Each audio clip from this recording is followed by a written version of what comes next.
What's up, y'all? Welcome back to On Point, the Mindset Podcast for dancers, artists, athletes, and creatives. I'm your host, Latte, aka Lottie Dottie, and welcome to another episode. So sorry for getting this one up kind of late. I'm at my in-laws in Las Vegas, and we want to be present, so it got delayed just a little bit, but we are back with the final episode of 2023.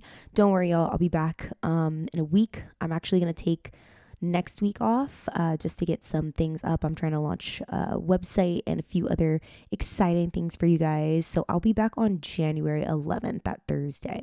So this week I wanted to talk to you guys about something that I talk about with my clients, just getting ready for the next year. It's a conversation that I had with all of my clients earlier this month during my coaching workshop reunion. So for those of you just tuning in, I am a dance and mindset coach based in Los Angeles and San Diego. I help dancers improve and strengthen dance technique with a strong focus on mindset and inner work to build confidence, refine goals, and succeed pretty much in anything they put their mind to. So I hold monthly workshops in San Diego, but every year at the end of the year, usually in December, I do a huge reunion workshop, and it's invite only to clients who have completed my program, and we do a recap on some of the mindset work we've done and also some technique and of course choreography. So this episode, I wanted to talk to you about what I go over with my clients in this workshop, and it's how to get ready for the next year in an efficient way. So the very first thing we're going to get into when getting ready for 2024 is we're going to celebrate. When I say celebrate, I mean almost like a gratuity exercise here. I want you to go through and celebrate your wins from this year. This is important because it's going to actually reveal to us how powerful we actually are. Most of us achieve a ton of amazing shit, but we fail to applaud ourselves. So this only leads to burnout year after year. I mean, no one wants to continue to work their ass off and not feel any fulfillment or enjoyment out of it. Y'all heard of imposter syndrome, right? So when you give yourself the recognition you deserve, you're also going to be fighting against this because you have factual instances to fight back with. So you have clear examples to celebrate, so you're not sitting back like, oh, I didn't do anything. Another thing celebrating our wins will do is reveal to us where your actual actions and majority of your energy and focus were this year. So when you can start to create goals for the following year, you understand where you mostly enjoy and naturally place all of your energy and focus. So let's expand on this. Sometimes we create goals and we don't achieve them because that's realistic and it happens, but we want to understand why so we can modify our plans and execute for the next year. When we realize where all of our energy and focus goes, then we understand why we are getting the result that we're getting. So an example of this year, I created my podcast in May, and no, this actually wasn't on my original goals and my plans for this year. It just kind of sprung up. But what happened was I really enjoy bringing mindset work to dancers and creators. And I was trying to create more content, and I was, using Instagram Reels, and I was getting so annoyed because it only allows you to do up to a minute for each of your little IG Reels. And I was getting kind of burnt out trying to create Instagram Reels because it just wasn't giving me enough time to go over the things I needed to go into. And that is when it occurred to me that maybe I need to place my energy and focus into less IG Reels and more like a podcast, something long form content. That way I can, reach the kind of audience that I want to. And there came my podcast. There came my new goal of creating a podcast, and here we are. So sometimes when you're, putting all your energy and focus into something and you realize that, I actually enjoy this more, I feel more connected to this, and I'm putting more of my focus here, that needs to become a goal of yours. Point being, realizing where you naturally spend your time and energy and then creating goals based off of that, you're going to supercharge your efficiency and your flow state surrounding the work needed to accomplish these goals, instead of choosing or creating a goal that doesn't match the energy and your natural inclination. So like I said, if I would have kept drilling and kept trying to create Instagram Reels when it just wasn't flowing for me, it just wasn't where my energy and my focus was going. My energy and focus was going to more long form content. I would have been burnt out trying to get these Instagram reels out. So this worked out better. And so I changed my goals and here we are. Now, after celebrating your wins and observing your energy outputs, you're gonna look for the shit that is not working. I love this exercise. I love this exercise with my clients because we really become sick of our own bullshit. And I don't care what anyone says, if you're not feeling urgency to change your actions, it's because you're not trapped in your comfort zone and you are not sick of your own shit yet. And I want to emphasize trapped in your comfort zone. You're not chilling, you're trapped, okay? Now let me elaborate on this because I know when I say some harsh shit like that, people are like, oh my God. But here's the facts. If you don't feel uncomfortable enough to make a change, you're not going to change. You need a strong driving force behind changing your actions. Let me give you some fun examples. My fitness journey. And I don't even like to call it that because it was really just me choosing to put my health and wellness first because I was sick of feeling like shit all the time. The fact that I lost like 40 pounds was just an added bonus. It truly was about my health. So when I finished my degree back in 2021, I was, barely going back into dancing. I was heavier and it was after COVID, but I didn't think it affected my day-to-day previously because I know, I'd just been in school the entire time. I hadn't been doing any physical work. I hadn't been dancing, working out, anything. I didn't realize how out of shape I had gotten from the pandemic. But like by class 2 or 3, when I came back and I was trying to teach couple classes, I was like, okay, wow, I can't do any of my old tricks. I'm out of breath. None of my cute dance clothes look cute on me anymore. I just wasn't happy. It wasn't really much about my weight. It was just more so about like feeling comfortable and moving my body and being able to do the athletic things that I needed to do. But I remember I wasn't like irritated enough, because like I said, I've always been like happy with my body. I love the way I look at any size. Call it delusional. I don't care. But I'm comfortable with myself. So it's not really much of I don't like the way I look. It's just more, I can't really hit any of the tricks that I used to. And like I said, I wasn't irritated with it enough. I wasn't sick of my own shit enough. Now, I remember there was one class in particular I taught and I posted the video and all of the comments were not about my dancing. They were like, okay, period, do it for the thick girls. Like, okay, big mama. Like it was weird. I was like, okay. And I remember that irritated me because listen, I'm all about, like I said, body positivity, any size. I appreciate every size of person. I really, truly do. But when it's overpowering my art and my creations, that's when I get pissed off. And I remember being like, I don't want people to like applaud me because I'm doing it for the thick girls, or like whatever you guys are saying. I want people to applaud me because I'm a dope choreographer and the type of dancing and how clean I look or how I slayed this trick or something. And I remember that was like, that was it. Like, I was like, I'm sick of this. Like, no, that is a wrap. And I put a pause on teaching for a second because I was like, no. We need to get it all the way together. And I had a sneaking suspicion, right, that I needed to get in shape. But that is when I really got obsessed with like being sick of my own shit. And I was like, it wasn't even about being a certain size. It was just about being able to do the shit that I used to be able to do. Like all the tricks, my flexibility, my strength, my core, all of that. So yeah, I was like, enough. I'm sick of this shit. I'm choosing my health so that I can feel amazing and do all the tricks and hit all the flexibility in my choreo. And that is the highlight of my dancing, not my body, not the size I am. Mind you, like I said, when I was 40 pounds heavier, I still looked good. Don't play with me, but I didn't feel good. And I wasn't at my peak performance.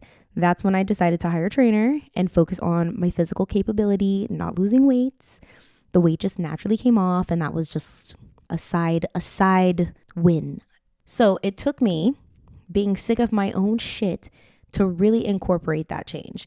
And you can do this with anything. Maybe you're sick of not fully opening up when you're doing your freestyle. Maybe you're sick of not putting in time into your hip hop training. Maybe you're sick of choking during auditions. You need to truly become sick of it. So irritated with it. When I do this exercise with my clients, they write down all of the shit that they're sick of and ready to change. And I give them 2 minutes each to vent to their partner. And just hearing themselves talk out loud and become so, ugh, oh my God, bitch, I'm so over being late to class. I'm so tired of not stretching. I'm so over it. Because like I said, you need to truly understand what the impact is and how it's negatively impacting your life. You just allowing this undesirable behavior to continue to be a part of your life, like, ew, disgusting. And it really could be something as simple as like, I'm sick of being late to class and the teacher catching an attitude. Like it really could be something like that. So find those behaviors that you want to change and just give yourself the ick. Give yourself the ick, bestie. Just ew. Get sick of it. Now we want to do the opposite of that and become obsessed with the shit that is working. Okay, same concept as the last tip, but flip it. Flip it and reverse it. You feel me? Have you ever heard people say, oh, you need to become obsessed with your goals? Okay, absolutely. But I like to take it a step further because you need to become obsessed with the steps that get you to your goals, because that's what's going to keep you going and that's what's going to keep you on track. So what we're going to do is write down all the shit that's working so you can bring them into the next year with you, and also habit stack with them. Use them as a superpower. So if you haven't heard of habit stacking, just know that I'm literally obsessed.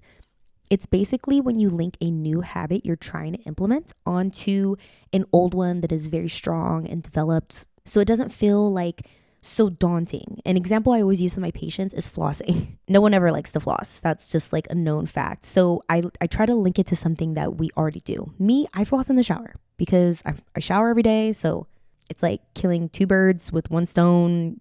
Basically, you're just using something that you already do and you're already very good at and implementing something new. So I want us to do that with our dance and our creativity. For me, this year, man, I realized consistency is the sauce. And one thing that consistently improved my life and my ability to take care of myself and during a long dance day and keep myself healthy was meal prepping. Meal prepping kept me fed and on time to classes. Child, if you're a dancer, you know the struggle. You know the struggle of a long day and I haven't eaten yet, haven't hit your protein goal, trying to go to class. Well, this year I'm working on content creation, okay? And sharing like more of my life online so I can reach a larger audience. And I'm going to do this by incorporating meal prepping.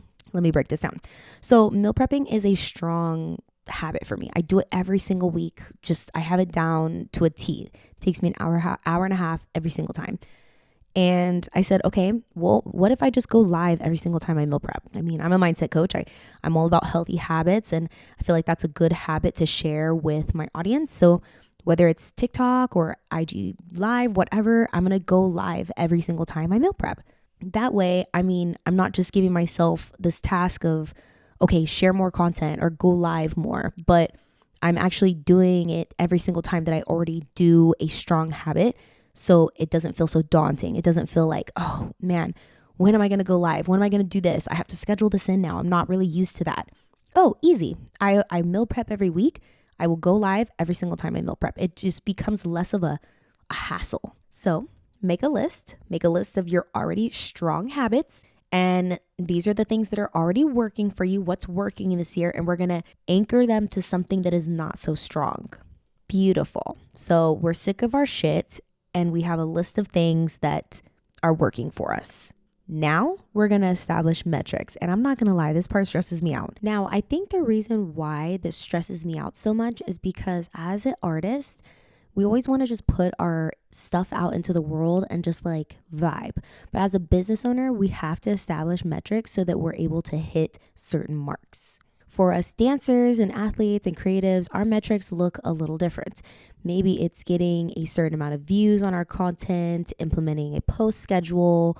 Maybe it's being able to do a certain amount of pull-ups or increase our flexibility by so many inches. But either way, we need a tangible and measurable amount that we are aiming for. Every year, I have that one client say, I want to be a better dancer this year. And the whole year goes by and then they're like, I don't think I did anything this year. And I'm like, how exactly are you measuring this? And they tell me, well, I just feel like it. I love y'all down, but feelings are a shitty way of calculating our growth, and you will more than likely feel fucked up if you base all of your growth off of how you feel about it. Look, I've done a lot of shit, and if I based my growth on how I felt about it, child, I feel like I got nothing accomplished, but it's just so not true. I've worked with so many dancers and I've accomplished so much myself, but imposter syndrome's real and it does strip enjoyment. But you know what's even more real? Metrics, and establishing these metrics that we're able to look at the end of the year at the data and not our feelings. And we're going to be able to see a line graph that shows our growth is actually a positive trend. So whatever your goal or your resolution may be, make sure that you also have metrics that you can measure your growth. Make sure that it is measurable. It's not just going off of how you feel. It's based off of a number or some sort of information so you can see the actual growth. Keeping all this stuff in mind, we start to create goals. And I always ask myself, what do I want the end of my year to look like and why? When you create your resolutions, it's important to have a why because you need a driving force each and every day for each and every one of your actions. You already know my speech about motivation being fake. It's not real. And if you need that speech again, scroll back up and listen to that episode because motivation is not real. You can't create motivation, but you can create a why. You are not always going to feel like taking the necessary steps to reach your goals, but if you have a why, it's going to keep you focused. And here's the thing. Sometimes you want to just do something because you want to, and that's totally fine. Sometimes your resolutions aren't that deep, and that's totally chill. In this case, I want you to focus on the joy the resolution will bring you. It doesn't have to be like, why do I want to do this? Oh, to change the world. It could literally be, why do I want to do this? So I can feel confident in myself, so I can feel happy, so I can bring myself joy. I also have clients that create resolutions, and when they get to the why aspect, they realize it's not actually something they're interested in. And their why is very much based on external validation or because they think they're supposed to do something. This realization early on allows you to scrap your resolution and then save you an entire year of burnout. The worst is when you achieve all the shit that you set out for yourself and then you get to the end of it all and you're still not happy. And that happens when we truly aren't aligned with our goals and resolutions. We're just creating shit just to create shit. Don't do that to yourself. The last little exercise I like to do when getting ready for the next year is a manifestation exercise I've done since I was like 26. And the exercise works like this. You're going to write a letter to yourself as your future self, reflecting back on the year you had. And you're going to list out all of your accomplishments and what it feels like to achieve all of them and how proud you are of yourself and what it looks like when you got there and how it feels to achieve everything and how it's impacting your life in such a positive way. I'm not kidding with you. And my clients know every single time I've done this exercise, it works. And I've thought of some crazy shit. So, and I think I've mentioned it on the podcast before, but I think the coolest one that I was like, no way, how is this possible? Is I wrote a letter to myself as my future self when I was entering school. And I said that I was going to be flying back and forth from San Diego to San Francisco, and I was going to be teaching classes. I was going to be flying back every week, and I was going to teach at one of the most popular studios in San Francisco, Ray Dance Studio. And I was also going to continue to, have Dot Letos, my heels classes in San Diego, and work with my clients still. And when I wrote this up, I was like, this is wild. Who flies back and forth between two major cities and teaches in both of the cities as they're continuing school? Because mind you, I was still in hygiene school too. I was like, this is insane. Bitch, cut to like 4 months later, literally I was teaching at Ray Dance Studio contemporary every week or every other week, I think it was. And then I was still flying down to San Diego every single week and teaching Dot Letos. And I had my clients and every class would sell out. And it was so insane. I was like, I cannot even believe I manifested. Like, this is wild. Like, who does that? And COVID hit, so that put a screeching halt on everybody's teaching. But I definitely know that if COVID hadn't hit, I would have definitely continued the way I was going and continued to teach in both cities. And I just think that's insane. Like, I think that's the best example that I have of that. The other example I have is when I was, 26, and I first started with my life coach, Shannon. Shout out Shannon, I love her. She had me do this exercise, and I hadn't taught for years as a ballet contemporary teacher. I took that fat break from like age 20 until 26, so 6 years. And she was like, what do you want to do? And I was like, I want to teach, but like I haven't taught in so long, and I'm not even involved in a studio. I'm not even taking classes. Like I'm like so aloof from the dance industry right now. And she's like, let's write a letter. And I want you to write out what your life looks like. So I put that I was teaching contemporary, and I was teaching at the Facility, which was a popular dance studio in San Diego at the time. They since have shut down. I love all my people there though. There's still like the alumni group that are still together. COVID just took a lot of our dance studios away, which is so sad. Anyways, I was like, I'm going to teach on Monday nights. And she even went as far to tell me to print out my picture, put it on their schedule, and like write in like contemporary with Latte and like hang it on my wall. So I literally was like, okay, contemporary with Latte, Monday nights, and just drew it all out. And I was like, I don't even know how this is going to happen. You know what I mean? Well, a whole year went by, and things that I did led up to it. Like I worked at the front desk, and then I was involved in classes and all that. But lo and behold, the end of the year, I was teaching that exact spot at Facility. I was teaching contemporary Monday nights, 7:30, I can't remember. But when I looked back and at this little paper that I wrote, I was like, holy shit, it's like, how am I here when I was there? You know what I mean? But I like this exercise because I feel like it gets stronger every single time you do it. Because it gets to the point where you're like, I'm capable of anything. Anything I write on this paper, I know that in a year, it's going to be true. And a lot of what we accomplish in our life is belief in ourselves. Is if we have a strong sense of confidence in ourselves, if we know that we are capable of doing anything because we can achieve it. And it first starts with that belief. So your actions will come, but you have to have that belief first, because if you don't even believe that you can do anything, then you're not going to be able to achieve it. You have to wholeheartedly believe in yourself. So damn, friends, you have a lot of homework to do in this next week. Give yourself, like, I know today's the 31st, so don't feel like obligated to do everything today. But hey, if you want to be an overachiever and get everything done before tomorrow, that's cool too. But give yourself a week to like marinate in everything and understand your why. Take all this info in and create the best resolutions for yourself, no matter how big, how small. You've got this. I believe in you. Now, what I need you to do is believe in yourself. So happy New Year's, my friends. I'm looking forward to another wonderful year of working with all of you. Some great things are coming in 2024, and I'm planning on it, bitch. And this upcoming week, like I said, no episode. I have some exciting things coming for us, but I will be back with a new episode on Thursday, January 11th. So 1 week without me, I know I will miss you as well.